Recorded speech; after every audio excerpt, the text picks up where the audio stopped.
Yeah, and I mean, I never doubted for a second that my family would be totally accepting of her. I mean, you've met her, you know her. Who wouldn't be? True. But I'll also Oh, that was no. so cute. I feel What's like my that's going to be husband the intro to now? the episode. I know.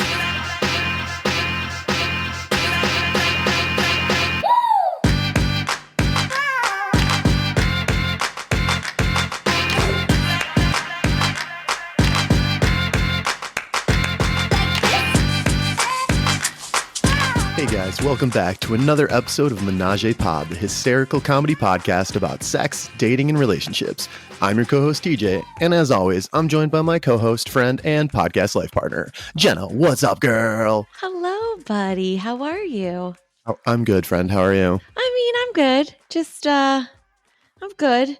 It's been, I don't know, like I had every intention of going out last night. Tab and I were going to go and we were going to be brave, and we're like, okay, things are open. We're going to do it. And then we didn't do it. I got nervous. I chickened out and I was like, I'm not sure I'm ready to go in places yet. And so she just came over here and we hung out, and I had a lot of wine. I know that doesn't surprise anyone. No, But I yeah, did. that's about the most on-brand thing for our podcast is you having a lot of wine. I know, it was good. But I don't know. Like, I just couldn't do it. Like, I want to be that person, but I also don't want to get sick.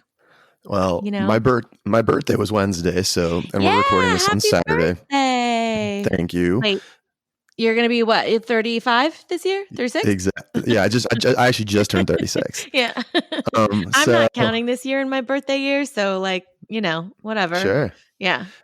Well, since this is my birthday week, I was like down to kind of do some celebrating. So Tuesday night, I went out to this restaurant I'd never been to before called AO Hawaiian Hideout, and I had Never the even heard best. of it. It's in South Loop, directly across the street from Flo and Santos on Wabash, and I had the best pork belly taco I've ever had in my life. Oh, that sounds amazing. It was incredible. It was on this like miso fried paratha bread with, because it was like very fusiony, with this like mango jalapeno salsa on top. Oh, it was just so damn good. Ugh. 10 That out of sounds 10 can amazing. recommend. Have you watched the show The Chi? I haven't, but I know someone that I like quite a bit posted on Facebook yesterday that it was not very good. So let's hear your thoughts on it. Oh, no. All I was going to say about it was that the one guy owns a taco truck. And so there are like all these scenes of him making tacos. And now all I've wanted for like the past week is a fucking taco. And now you're talking about tacos. It feels like the universe is saying, like, I have to go eat tacos. It's a sign from the gods, and the sign is taco. Yeah, they're like, get your shit together. But Las Mananitas is open again. What? Nice. Yeah, so Good to that's hear. going to have to happen. And Can I tell you something, Jenna, that might make you a little bit jealous? Always. You Okay. would anyway. Yeah.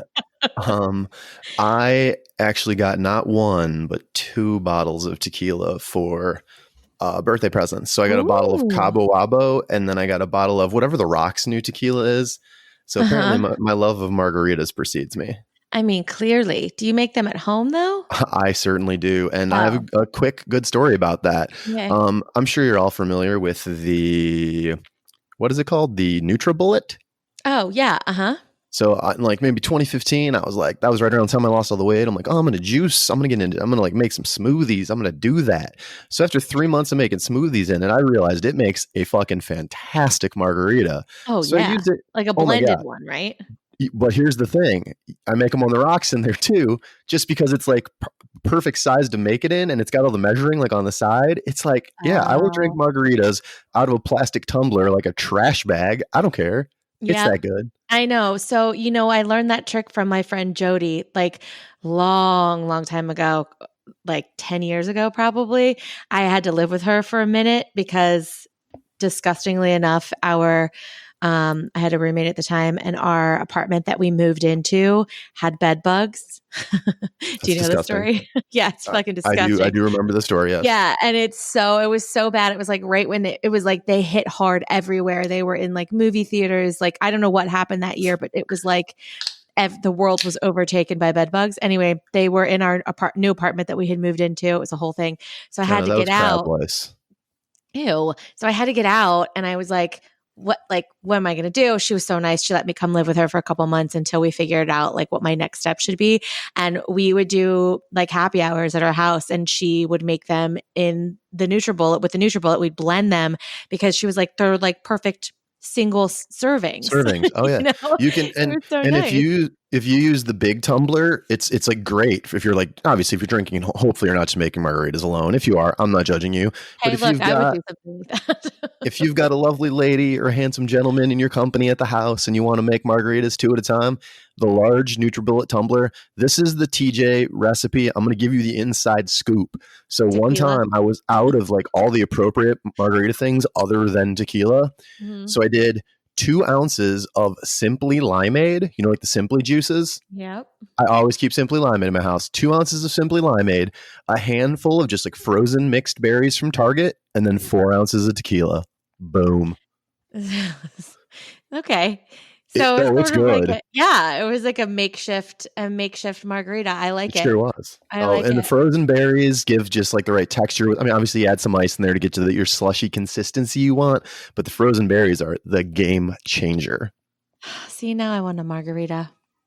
I I'll actually be right have over. some. I actually have some in my fridge because I went.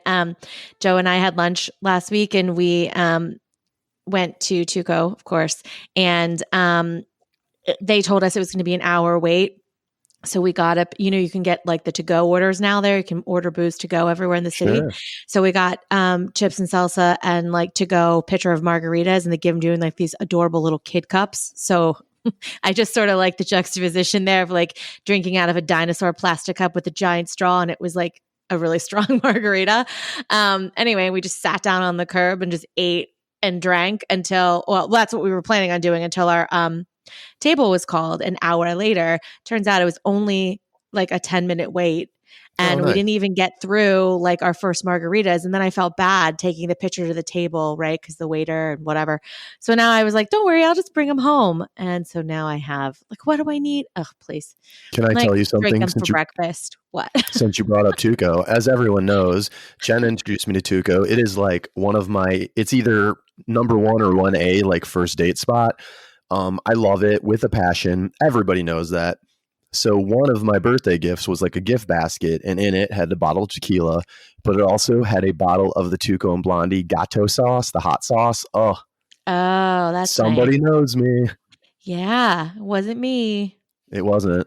No, I feel like you did enough for my birthday last year. You get like a 3-year grace period now. Oh, thank you. And the year before, I think did we take the year before? No, it was We only didn't. just That was one. before we had a podcast. Oh, But way to give yourself too much credit. That's also on brand.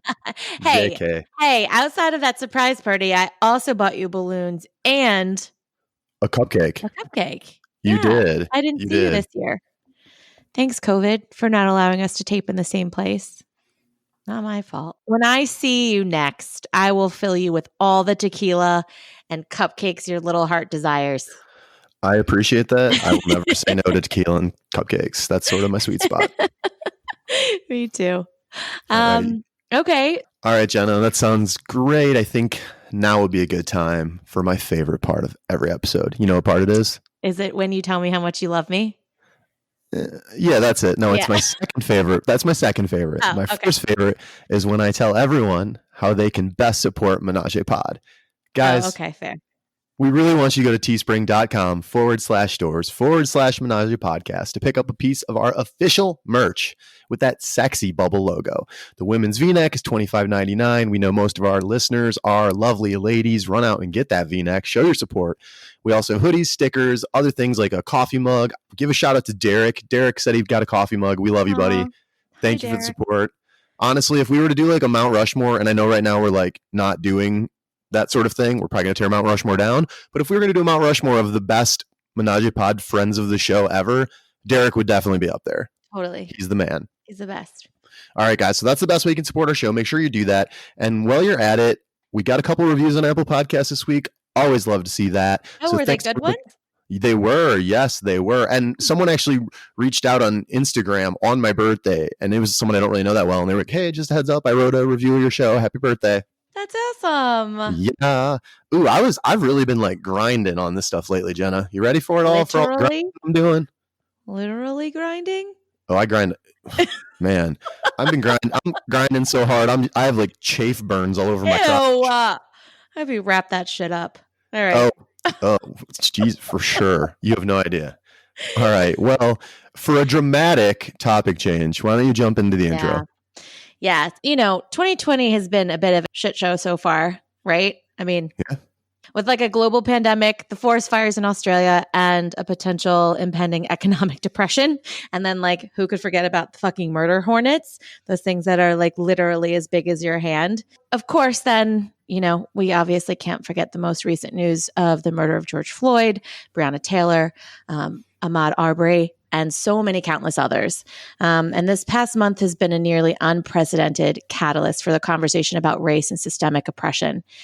In the aftermath of these tragic events, there were worldwide protests, blackouts across social media, pushes to support Black-owned businesses, movements calling to defund police, and a push for more effective investment in our communities. For every positive, empowering moment of progress, it feels as though there's another tragic moment of loss or discrimination. And TJ and I talk about this a lot. We're really fortunate to have this platform in order to amplify and signal boost important messages like these. And so we wanted to do just that today. We're like, as we were talking about this, I was joking. I was like, people are probably like, cool, Jenna, but like, this is a dating podcast. And we know, and we're aware, but that's sort of why we wanted to look at a racial issue that can affect certain relationships. So today's episode is going to focus on interracial relationships and what it's like to be in one, especially right now in this often tumultuous social and political climate that we're currently in. So today, do you want to introduce the guests? Sure. All right, man. Are we ready to get into this? I think so. No time like the present. Great. All right, guys. Well, I know Jenna already told you a little bit about what we're going to be talking about today, and I think that's a great time to bring on our wonderful guests. So with no further ado, welcome to the show, Brandon and Indira. Why don't you tell us a little bit about yourselves? Hello. Hi, I'm Indira. We are living in the Bay Area currently. I am from Tampa, a little town in between Tampa and Orlando. Super southern town. And my family is from Haiti. So both my mom and my dad immigrated from Haiti to Boston in the 60s. I'm Brandon. I knew that about you. Are you serious? I feel like I'm like always sharing facts or advocating that people know more about Haiti. Oh, I don't know how I missed that completely. Oh, yeah. Social media. Oh my God, I'm so bad with that, as we know. Yeah, Brandon, we're going to make sure that you get included in the conversation as well.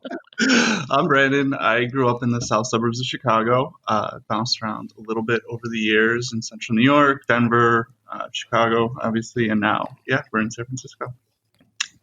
We met living in Chicago, and we got married last October. Oh, well, congratulations. How's that going so far? We're locked up in a house together. We're spending a lot of quality time together. A lot. Yeah, I can imagine with like coronavirus and everything, you guys have really been, you're like, this is not how I expected my first year of marriage to go. No, we didn't expect to be living in our square in San Francisco, working together, living together, working out in the same space. God. But we love each other a lot. Yes. And I would imagine that in a first year of marriage, that's an experience probably unlike anything most people are ever going to get a chance to have. And if you guys can make it through a first year like that, I think that bodes well for the long-term success of your marriage. So congratulations. Thank you. It's kind of like retirement. Like, might be like when we get retired. Like we're just going to be together all the time. I hope there's a lot less Zoom calls in retirement. Wishful thinking. It's never going to stop. Oh, it's funny because I don't know if you guys want to talk about what you do. Like, you don't have to be specific, but like Indira's in sales. So she and I, both in sales. And so we're on the phone a lot in sales. And when we did our pre-call, that was like one of the things that poor Brandon said. He was like, so many phone calls all day long, which I can imagine in an apartment has to get kind of old. Yeah, I mean, it's tough. It's probably, she's on calls anywhere between 8 and 10 hours a day, it feels like. Always be closing. Right. Oh, man, that's the second straight episode we said that in. Yeah. Totally different meanings when I said it, though. Totally last different one was meaning. probably about your ladies, right? Stop. TH, ABC. Did you wait, Indira? Did you just call me Tej right now? Wow, you guys got to that level really quick. Guys, are we best friends? I feel so pleased with the way this is going already. This feels I backwards. feel like I know. She was my friend, and then I got all the shit in the beginning, and now she's being super nice to you. I don't like this one bit. Oh, Remember when you I'm a didn't big know that fan. I was Haitian, Jenna? Sorry. Okay, fair. That's fair. All right. Well, before we go any further, I think it would be a great time to kind of, we talked about the topic for this episode is looking at interracial relationships. I know you mentioned, Indira, that you are from Haiti. Or are you first generation or second generation? What is? I'm first generation born in the U.S. Okay, so your parents, both parents from Haiti? Both of them. Okay, and Brandon, you are just standard run-of-the-mill white dude, right? Yep, solid white dude, flannel, craft beer, all the works. Oh, my people. Do you have a beard? You have a beard? Bearded. Is that what you said? Yeah. Oh, craft beer. Sorry. Sure I do. thought you said had a beard. I was like, he is your people. There Actually, you go. we used quarantine for Indira to see me for the first time without a beard in our entire life. I shaved it for the first time in 11 years in early March, and she immediately insisted I grow it back. It scared me. I was scared. I said, who are you? I didn't know him. I don't know. It's honestly like makeup for men. It is. It makes them like so much sexier. I don't know why. Like it could be anyone and you just slap a beard on them. I'm like, yeah, you. Hey, boo. Okay. Standards. I have very high standards, apparently. You don't. So let's brush right past that. Jenna does not have very high standards. You heard her first, folks. She went on a date or two with me, so that says I think all anyone needs to know. Fair. You could end that there. All right. Well, getting into more meatier parts of the conversation, as you guys, I'm sure, are fully aware, over the last month, there's been so many kind of catalyzing events in the conversation about racism and oppression. The Black Lives Matter protests have been huge all across, not just the United States, but really all over the world. And kind of seeing that unity and that message that was shared by so many allies. And I think if I'm to look for a silver lining, although I saw a lot of ugly people in the last several weeks, I've seen so many people that I didn't realize were on the right side of things, and that's kind of how I'm choosing to look at it. For you guys, what I kind of wanted to ask is, first of all, what's your just like top line opinions on the last month, on what's going on? And Indira, I want to start with you. Yeah, it definitely has been a journey for me too, because as a Black American living in this country, it's things that we see all the time. And I think what's been tough is to watch how other people are now coming in and feeling like it's new. Like I've had a lot of conversations with people at work being like, oh my gosh, I am shocked. This is surprising. What should we do? And I'm like, well, are we shocked? Because this has been transpiring for a long time. And we're now asking a Black person in this community to help you understand how you should deal with it or what you should be doing. I think that's what's been a little bit challenging for me in this time. And I was actually on a panel at work earlier this week, and my advice to people was that we research as people in the age of information. You literally can research anything you want. You research how to have a baby. You research how to be on a keto diet, how to grow your plants, but you cannot research systemic racism and figure out what books you should read and how you should educate your children. I think that's been my experience over the last few weeks. One, trying to process as a person what's going on, and then having to go to work and then educate some of my peers on what's happening has been really tough for me. Yeah, I mean, I think I want to start by, mostly echoing what Indira's already said. Anybody who at this point is surprised by what's going on just plain hasn't been paying attention.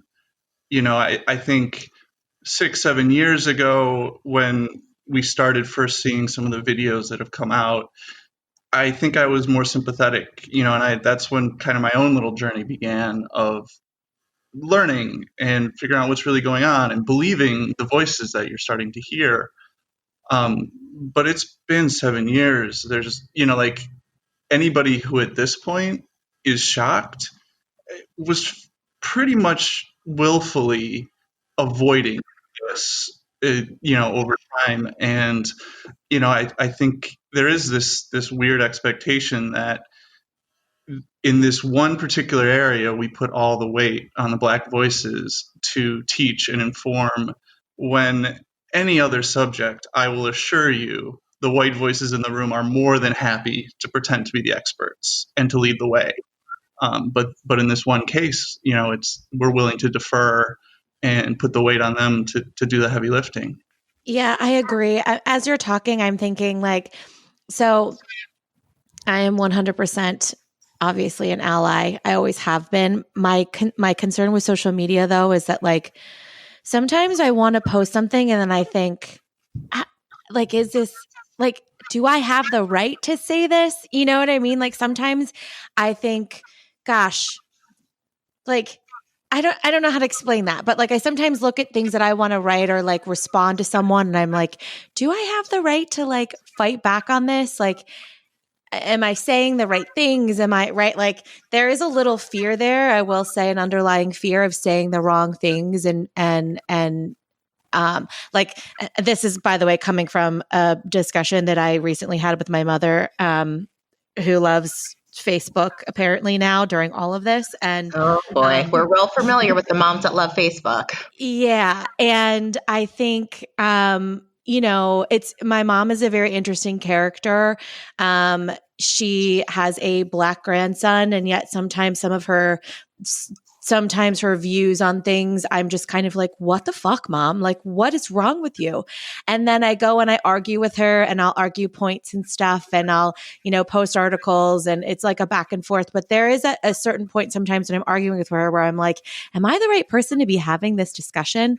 So there is a little bit of that, I think, that probably happens. And I wish that it didn't, right? I want to be this mouthpiece and whatever. But to your point a little bit earlier, Indira, it's I've known this has been going on forever, right? It's not new news to me, but at the same time, it's now I feel I have to be extra vocal about it because of everything that's going on, that sometimes I want to make sure that it always comes off as genuine, Jenna, it's a really great point around are you the right person to have the conversation as a white person right now? And that's something I've been talking a lot about with some of my white friends, is that I think it is the right time for the white privileged population to be speaking, because the Black voices are really tired. We are really tired of being the ones to continually carry the conversation. And this is a longer term fight that we are on for racial equality. And the more people we can get into the movement can give Black voices a little bit of a break for a minute, because we're going to be needed for the long term. And to the point on making a mistake, we have to be okay making those mistakes and being comfortable being corrected so that we can continue on the journey. Because if we're afraid to speak, then we can't drive any change. Yep, that's a very good point. Well, and I'll also add, I think sometimes the platform matters too. An argument on Facebook probably isn't going to change any minds. Mm-hmm. That might not be the right forum to be out there. And, there's ways to use social media to express a message, to uplift voices. But those individual arguments that we sometimes get into, I think sometimes it's going to put somebody in a position where they hunker down as opposed to learning and listening. And so I've tried to be careful even in my own. I basically quit Facebook, somewhere around the middle of November 2016, give or take. I don't know what happened then, but something happened that pushed me to just quit Facebook altogether. I think that these conversations need to be happening in person, in small groups, among people and trust and can feel safe, allowing those people that you're arguing with or that have a different view to feel comfortable enough to feel vulnerable. And that's how you're going to change a mind. All the posts on Facebook, all the arguments probably aren't going to be what does it. It's going to be those one-on-one conversations where they can hear from somebody and hear their point of view. Yeah, that's a good point. I'm so immersed in social media from just like a job perspective that I do forget that there's a world outside of it. But it's amazing, like the things that you find on social media though too, right? Like we were so everyone on our podcast knows who Tabitha is because we talk about her all the time. And I love Tabitha. I know. Tabitha actually introduced me to Indira, which is how we met in the first place. So, of course, Tab, again, is like our Kevin Bacon. She's like everyone's like 6 degrees or whatever it is of her. It's 6 degrees of Tabitha. Yeah, it totally is. I mean, she's always like the center point. But she came over last night for dinner and we were talking and I was telling her, we were talking about the Cubs because sports now, I don't do sports, but I hear that they're coming back apparently. And there was a post on Facebook about the at Wrigley, they posted a sign that said like end racism. And then I belong to this like Lakeview Facebook group. And then everyone kind of slammed it because I guess, and you guys might know more about this than I do, but like the Ricketts apparently are known to be a little bit conservative and big like Trump supporters and all that kind of stuff. But then the sister, I guess, isn't. And she's like very liberal, all that stuff. And so there was like this massive back and forth on Facebook about it underneath this picture. And what it sparked me to do was to actually then like, I was like, wait, is this true? And then of course, like you go in and you do a little bit of research and then you read. So I think that social media does at some point hold some kind of value for getting, I'm not saying that everyone's going to read that and then go do their own research, but, I feel like that's happened a couple of times lately where I've been like, is that true? And then I go to fact check it. And then I actually learn something, And I think the problem sometimes with social media is, we said this in the last episode, is that it can be an echo chamber a little bit because you start to follow like-minded people and you have friends that are probably pretty similar. But I think when you have the chance to jump into a conversation with someone who isn't as like-minded, then change could potentially happen there if you change one person's mind, or if at least one person then goes, let me go research what they're saying. Like, is that true? Did that really happen? Then I don't know. It might not be the right forum, but I do think that there is a little bit of value there. Not always, because then you get a bunch of crazies who just like to argue and don't listen to your point. But I do think it can spark a healthy debate depending on the people, right? That's just how I see it. Fully agree. I think it is about using it in the right way. I tend to be petty, and Brandon has to pull me back out of my pettiness. Like, did you see this? I'm going to post. And he's like, okay, let's take a step back and talk about this. I'm like, okay. That's so funny. Because you're watching people post things that may be differing from your opinion, or that you are surprised to see, and you're not sure what the intent is of what they're posting. And it may just be like, oh, I'm like, this is how I truly believe, or I'm just posting because this is funny and humorous. And on the receiving end of it, you're like, wait, what is this about? Is there more behind it? I'm going to post and let them know how I feel. Okay, that's not productive. Totally. Yeah, I think there's a big balance in broad messages versus like individual spiteful petty ones. Totally.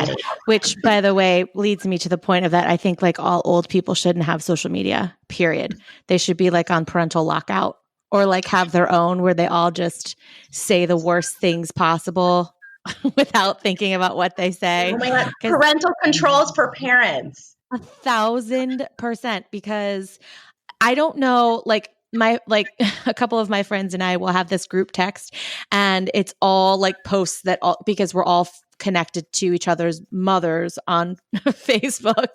And it's like every post you scroll through and every post is a screenshot of something ridiculous that someone's mother said in the group. It's so ridiculous. It's really funny. Yeah, and to add one final thing on the social media conversation, it would be nice. Indira, the parental controls for parents, great idea. We should workshop that, get that on stage for some stand-up bit. I like it. But I think that minimizes, again, a part of, and I've talked about my mom on here. My mom is like a 75-year-old lady who politically is liberal, but occasionally says the things that 75-year-old women say. And it's not an excuse, and it doesn't make it okay. And I've always tried to kind of have those conversations. And I even remember the win it felt for me when I convinced my mother to stop referring to Asian people as Oriental. I was like, oh, that took me like half a decade, but she's finally quit. And now I've been trying to have these hard conversations. And to Brandon's point, Facebook is not always the appropriate platform. You know, not only is it an echo chamber, but the algorithm tends to prioritize the things that you interact with. So if you're a positive person and you're interacting with your friends who have similar messaging and there's never like difficult discourse, then you're just going to continue to see that. But on the flip side, if you're the type of person who is on social media because you want to argue and you want to be a jerk and not you don't want to argue for change, you just want to argue, then you're going to interact with things you disagree with, and then you're going to see nothing but things you disagree with, which I think lends another just layer of toxicity to social media. So even though it's about choosing the right platform, there can, I think, be some good done on Facebook, but you are probably wasting your time doing anything too heavy there. Jenna, you want to jump into the next part? Yeah. So I know that we had a little pre-call, and it sounds before we started to record, and it sounds like both of your parents were very accepting of your relationship. Would you say that's true when you guys first met? Yeah, for sure. I think my parents, I've always dated not in my race. Mm-hmm. And I think so my parents were, and we grew up in an all-white neighborhood. My parents put us in schools where we were the only. So I don't think it was ever surprising to them when Brandon came home with me. So they were always pretty open and accepting. Yeah, and I mean, I never doubted for a second that my family would be totally accepting of her. I mean, you've met her, you know her. Who wouldn't be? True. But True. I'll also. Oh, that was so cute. I feel like that's going to be the intro to the episode. I know. But now I'll plug Facebook. In one of the things that I was careful about, and not so much with my immediate family, but maybe my broader family and friends. Before anybody that I knew met her, I made sure that pictures of us out on dates or doing something together as we were starting to get serious were out there for the world to see, so that there was no surprise. If I had some cousin who might need a moment to pause and be like, oh, Brandon's dating a black girl, I wanted that to happen in the privacy of their own home before we showed up to some family event. Sure. So, I never doubted for a second my family wouldn't be totally accepting.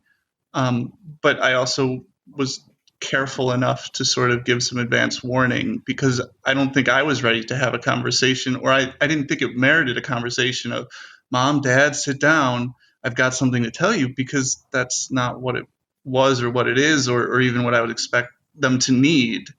Right. But at the same time, I don't want to just catch anybody off guard and in a moment of, unexpectedness. Sure. I mean, when people feel kind of caught off guard or kind of emotionally vulnerable, sometimes they say things maybe they're not proud of or that isn't fully formed with logic. And that's honestly not just thoughtful of what Indira's experience was going to be, but it's thoughtful of your for family and friends, and thoughtful of your own, respecting yourself and your own feelings.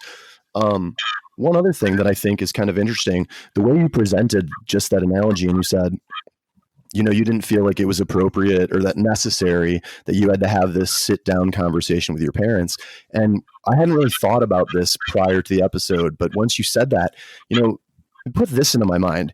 If you think about the way that interracial relationships, particularly depicting a white and a black partner together, are shown in media, especially up until just recently, I feel like there's always that conversation where it's like, oh, this big deal they're dating and they've got to tell people or have this conversation with their parents. And I think that sort of really tends to reinforce something that it's kind of great to hear that you felt wasn't necessary and that your family was accepting and that you wouldn't have to have that difficult conversation. Totally. Brandon always says, he's like, we didn't need a guess who's coming to dinner moment, because that's not what this is. This is right. Who I'm seeing and I care about, and you should appreciate them on that basis, that I am dating them and I care about them. I love that. I'm as you guys are talking, I'm kind of sitting here thinking like, because it sounds like, like it's been peachy, right? For lack of a better expression. But I'm kind of curious to know, like, with everything that's going on now, right? We know that there has been racial injustice for eons, and this is not a new thing. But and you guys even said it yourselves, it feels like now everything's so heightened, right? And it's so prevalent, and people are having larger discussions. I'm kind of curious to know if you've felt together as a couple, if your experiences have been different. So like, a couple months ago, if you guys were treated differently, like out and about than you are now, or different kinds of questions, or, whatever that may look like. Does it look different now with everything so heightened and everyone being so aware? Are people being more careful? I would say that like everything has, I feel like we've had a really good relationship where there hasn't been some sort of like massive issue where we're like walking down the street and someone's like yelling inappropriate things at us. But it's microaggressions that often occur with like little things. Like we were in a store in the suburbs in Chicago, and Brandon he's like, I'm going to the bathroom. I was like, oh, I need to get these things for my Sperry's. And so I like walked over, and this woman is clearly following me around the store. And then as soon as Brandon walks up, she's conveniently not following me anymore. Brandon's like, this sales lady was following you. And I was like, yeah, I saw that. So it's like these little things that have always occurred since we'd like been together. And I think it's things as a person of color, you just kind of get used to occurring. And then now with Brandon, I think he is being like hyper vigilant about the things that are occurring now. Yeah, I mean, I'll kind of make 2 points. One is that, before we started dating, I probably saw more what I would call everyday racism more overtly in my life than I did once we started dating. The way I kind of look at it is it's kind of like you get your backstage pass to white people's racism revoked when you start dating a black girl. People know who I am now, and they won't say things in front of me that they might have, right, in the past. And so I think I see a lot less of that in some ways, but then I see a lot more of the kind of things that Indira was just describing. You notice these little things more and more often. And I think I'm more sensitive to them because they haven't always happened to me. And so, and they continue to not happen to me when I'm not with her. It's walking into a concert and watching my entire family walk to their seats, in the lower section. And then when Indira and I go to walk through, the security person is very insistent that she show her ticket. Maybe it was a coincidence. Maybe that person just at that time decided that they needed to be stricter on watching tickets. But when you see them over and over and over again, and you can see exactly when they do and don't happen, is when you really become a lot more sensitive to them. I think your comment that you just made about having your backstage pass revoked, that is a very powerful statement. I think that's something that I've thought about quite a bit. I think you frequently hear white people say things like that either they don't believe in racism or oh, it's not happening to me, I don't see it, I don't know it, whatever. And I think that head in the sand sort of approach and mentality isn't believable, because the reality is if you are in and this is universal, and I don't care if you live in Texas or you live in Chicago, if you're in a red state, a blue state, a liberal, whatever, wherever you live, if you are in a grouping of nothing but white people and it's casual conversation, some white person will always say something questionable, and they think it's just okay because the only people around are white people. And I've never really thought of that's sort of your like not having to deal with it. You're just like, yes, I married a lovely, wonderful black woman, and now I never have to see the ugly side of the racism that they do casually when no one else is around. So you game theoried it there, Brandon. Yeah, that was the plan all along. I figured it's very strategic. That's funny. If I don't see it, there is no racism. We won. You sound like our president. Wait, can I say that? Are we gonna have to cut that out? I don't know. No, I'm leaving that in. I'm still. When Brandon was saying that his social media presence got much quieter in November of 2016, I was 100%. really trying to decide what the catalyzing event was. I What do we never have? figured it out. What transpired?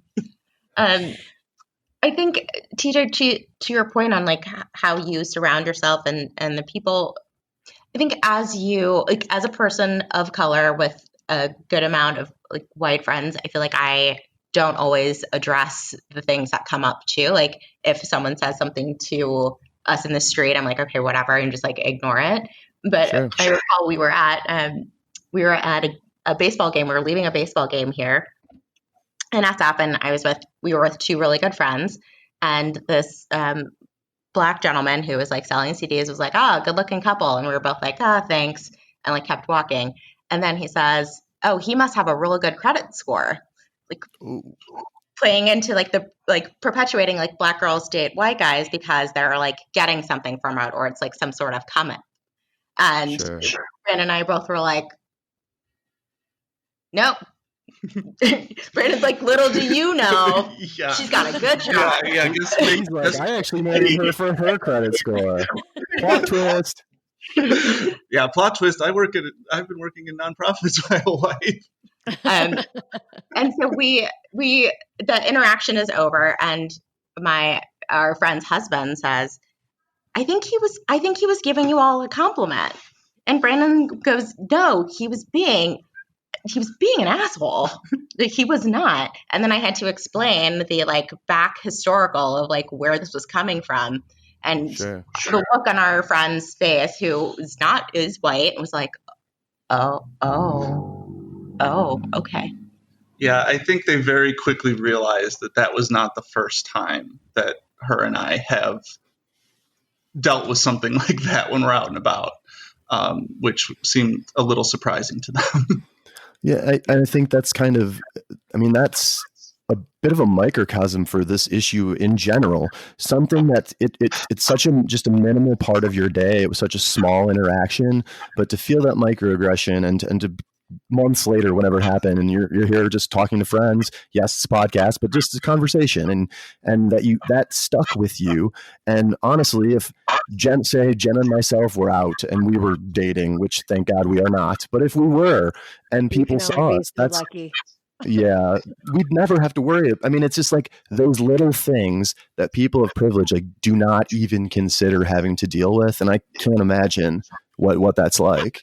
And I would almost say like microaggressions, since they happen more, I'm assuming probably more frequently, right, than maybe these larger, more in your face scenarios, are just as annoying, right? It's like, picking a scab or, scratching an itch, like constantly, or constantly having to deal with it, and it's constantly in your face. I would think that would be incredibly draining and frustrating to deal with every single day. Like I can't imagine.